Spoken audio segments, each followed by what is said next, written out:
Ready start. हम अपने दैनिक जीवन में नैतिकता और नैतिक शब्दों का प्रयोग करते हैं स्टॉप, किंतु इन शब्दों की पूर्ण परिभाषा अत्यंत कठिन है स्टॉप। नैतिकता भिन्न भिन्न प्रसंगों में प्राय अलग अलग अर्थ और संदर्भ में प्रयुक्त होती है स्टॉप। कुछ प्रसंगों में इसका अर्थ मूलात्मक है तो कहीं पर गवेषणात्मक अर्थों में इसका प्रयोग किया जाता है स्टॉप।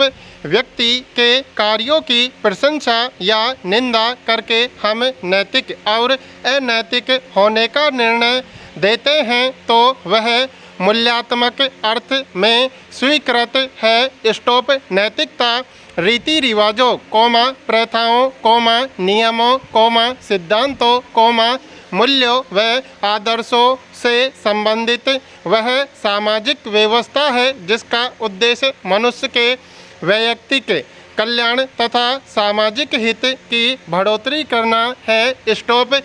व्यक्ति इस व्यवस्था को सामाजिक दबाव अथवा स्वयं अपनी इच्छा से स्वीकार करता है स्टॉप। अतः इस अर्थ में नैतिकता का स्वरूप अनिवार्यतः सामाजिक है तथा इसका लक्ष्य व्यक्ति और समाज का अधिकतम कल्याण ही है स्टॉप। इसी कारण यह समाज के लिए मार्गदर्शक है स्टॉप, समाज की दिशा तय करती है तथा सामाजिक व्यवस्था बनाए रखने के लिए अनिवार्य भी है स्टॉप। Para change.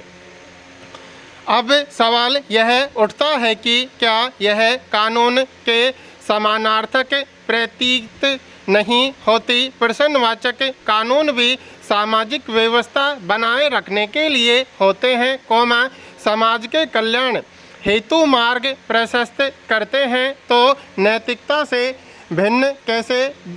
प्रश्नवाचक। दरअसल दोनों में गुणात्मक भेद है स्टॉप। कानून मानवीय आचरण के बाहरी पक्ष को ही नियंत्रित नहीं करता है भावनाओं और अभिवृत्तियों को नियंत्रित नहीं करता जिनका संबंध मनुष्य के आंतरिक पक्ष से है स्टॉप। नैतिकता मानव के आंतरिक एवं बाहर दोनों पक्षों को नियंत्रित करती है स्टॉप। कानून व्यक्ति पर बाहर रूप से आरोपित होते हैं जबकि नैतिकता अपने विकसित रूप में आत्मारोपित होती है स्टॉप। व्यक्ति दंड से बचने के लिए कानून का पालन करते हैं किंतु नैतिकता व्यक्ति के जीवन का अभिन्न अंग होती है स्टॉप। उनका पालन व्यक्ति किसी भय का प्रलोभन से नहीं बल्कि अपनी इच्छा से करता है स्टॉप। नैतिक नियमों की कुछ अलग निर्दिष्ट विशेषताएं होती हैं जैसे अपराध बोध नैतिकता के उल्लंघन के साथ अनिवार्यतः जुड़ा है स्टॉप। यह मनुष्य को प्राय निश्चित तक के लिए प्रेरित करता है स्टॉप। रूढ़िगत का अर्थ है तार्किक और वैज्ञानिक दृष्टिकोण की अपेक्षा परंपरागत मान्यताओं का आस्थापूर्वक पालन स्टॉप। मान्यताएं काल सापेक्ष होती हैं स्टॉप, जरूरत के अनुसार बदलती रहती है और यदि वो नहीं बदलती तो रूढ़ी बन जाती है स्टॉप। तो क्या नैतिकता का स्वरूप भी रूढ़िगत होता है? प्रश्नवाचक। क्या संबंध है नैतिकता का रूढ़िवाद से और क्यों नैतिक नियम रूढ़िगत हो जाते हैं? प्रश्नवाचक। पैरा।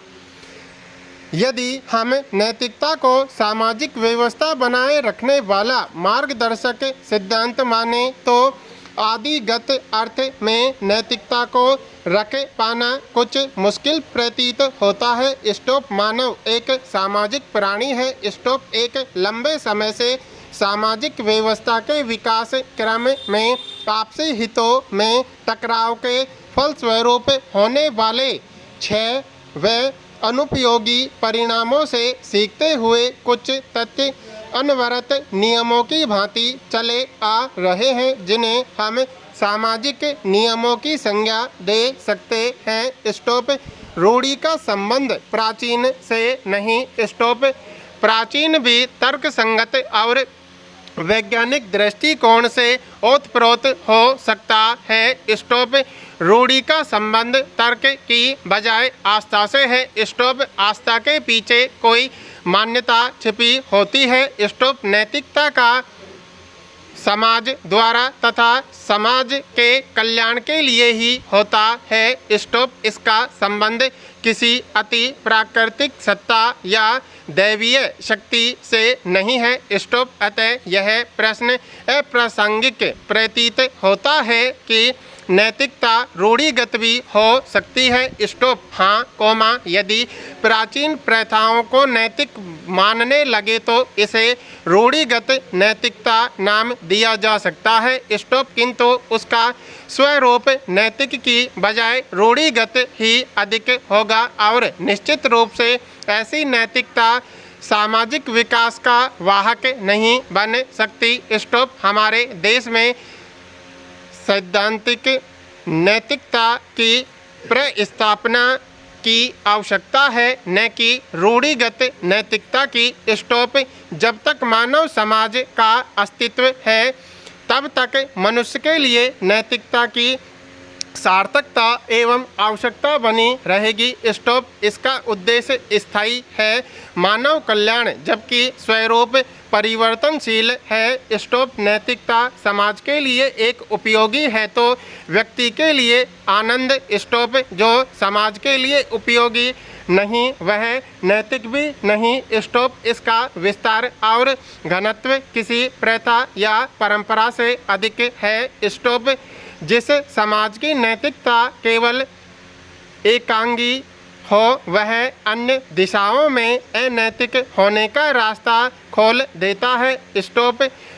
समाज की नैतिकता यह होनी चाहिए कि व्यक्ति भूख से न मरे, कोमा, उसका जीवन बुनियादी सुविधाओं से युक्त हो। स्टॉप। किसी वर्ग या धर्म विशेष की निजी आकांक्षाएं सामाजिक नैतिकता नहीं हो सकती। स्टॉप। किसी को बाहर, कोमा, क्षोभ या जन्नत की प्राप्ति होगी या नहीं, इससे समाज का कोई लेना देना नहीं है। स्टॉप। सामाजिक नैतिकता का फ्रेम बड़ा है जिसमें शांति, कोमा, सिद्धांत और मानव कल्याण के रंग भरे हुए हैं। स्टॉप। ये सदा सर्वदा विद्यमान रहेंगे जब तक मानव सभ्यता रहेगी। स्टॉप। प्रथाएं, कोमा, मान्यताएं, कोमा, विचार, आवश्यकताएं, ये सब परिवर्तनशील हैं। स्टॉप। जो कल रूढ़ि का रूप ले सकते हैं किंतु मानव कल्याण कोई रूढ़ि नहीं है। स्टॉप। यदि हम सामाजिक धार्मिक प्रथाओं को सामाजिक नैतिकता मानने की भूल कर रहे हैं तो निश्चित ही ऐसी नैतिकता समाज की प्रगति का मार्ग प्रशस्त नहीं कर सकती। स्टॉप। ऐसा समाज जड़ समाज होगा और उस समाज का कौम एक कौम, कोमा, क्योंकि हमने तर्क और विवेक से किनारा कर लिया। स्टॉप। विवेक मनुष्य होने की पहली पहचान है। स्टॉप।